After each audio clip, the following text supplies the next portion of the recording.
Bonjour à tous, bienvenue sur notre web TV en partenariat avec la CNAV Île-de-France. Je reçois aujourd'hui Emmanuel Noirand qui est vice-président de France Méta. Bonjour Emmanuel. Bonjour. Déjà, qu'est-ce que c'est France Méta? On va peut-être rappeler un petit peu ce que c'est. Alors France Méta, c'est une association en 1901 qui a 1500 adhérents en France et en Italie, et au Portugal et en Espagne et au Canada, très francophone. Donc cette association a pour but de défendre les métavers. Donc c'est un sujet très nouveau, tout ce qui est Web3, NFT, blockchain. C'est le logiciel d'Internet qui est en train de se construire et donc défendre en fait cette passion en France autour du sujet.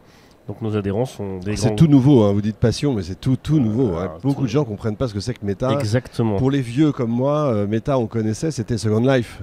Exactement. Et ça s'est un peu cassé la gueule, on peut le dire. C'était précurseur, un peu trop. Ouais. Bon.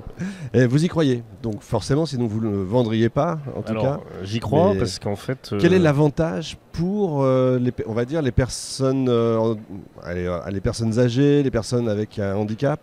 Alors ce qui est intéressant, c'est que ça permet en fait, grâce à ces sujets d'immersif, d'être en capacité de permettre aux personnes âgées déjà de se remémorer les lieux où ils ont été via ces casques et les faire voyager quelque part dans leur passé pour qu'ils récupèrent effectivement des données cognitives. Et il y a un deuxième sujet qui est, aujourd'hui on en parle de soigner les maladies par le métavers, c'est grâce à ces casques qui permettent de faire des activités sportives.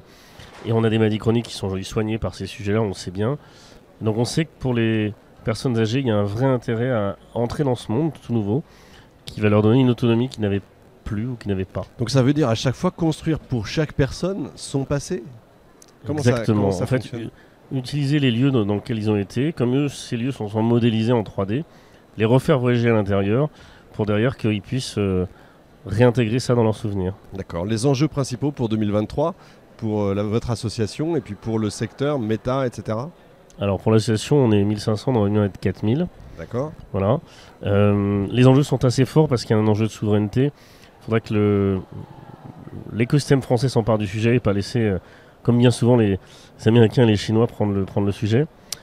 Pour le méta, ce qui est intéressant, c'est qu'on a aujourd'hui des métavers d'usage, des métavers d'entreprises qui se construisent. J'ai un exemple, Bouygues aujourd'hui, tous les jours, dès qu'ils créent un chantier, ils créent un métavers pour que les différents acteurs se réunissent tous les matins. Et on pense que c'est un complément à des outils traditionnels et digitaux. Donc le métavers est le complément qu'il faut aujourd'hui pour développer des écosystèmes comme celui des personnes âgées. Comment on vous connaît? Parce que comme les personnes âgées ou les personnes ayant un handicap vont avoir besoin effectivement un jour de s'en servir. Comment on vous connaît? Comment on va vous chercher? Alors, une association qui est présente partout sur Internet, sur les réseaux sociaux. Il faut savoir que ça existe, c'est ça le truc. Alors, aujourd'hui, c'est très simple. Retenez un mot France et Méta. Ces deux mots-là sont très simples à retenir et ça vous permet de nous trouver n'importe où. D'accord, très bien. Si vous aviez un souhait, si vous étiez, imaginons, ministre demain, quelle serait la proposition pour 2023 que vous feriez par rapport à ça? Alors, elle est unique, cette proposition. C'est faire que les métavers soient un outil intégré dans chacune des innovations des différents secteurs. Ah oui, carrément. Vous y croyez à ce point-là, c'est-à-dire que vous pensez que c'est vraiment l'avenir? Alors, c'est l'avenir parce qu'en fait, aujourd'hui, vous êtes dans le Web 2. C'est-à-dire que tous les jours, vous allez sur Internet sans le savoir, vous passez 6 heures dessus. Demain, vous serez 6 heures dans un métavers. Ça remplacera Internet. C'est si simple que ça. D'accord. Mais il ne faut pas que ça remplace l'humain, on est bien d'accord. Ça le complétera. Alors, ce sera un accompagnement. Merci beaucoup. Merci beaucoup Emmanuel. Fin de cet épisode. Retrouvez toutes les autres interviews évidemment sur l'adresse qui s'inscrit au bas de votre écran. Un grand merci bien sûr à notre partenaire, la CNAV Île-de-France. On se retrouve dans un instant avec un nouvel invité.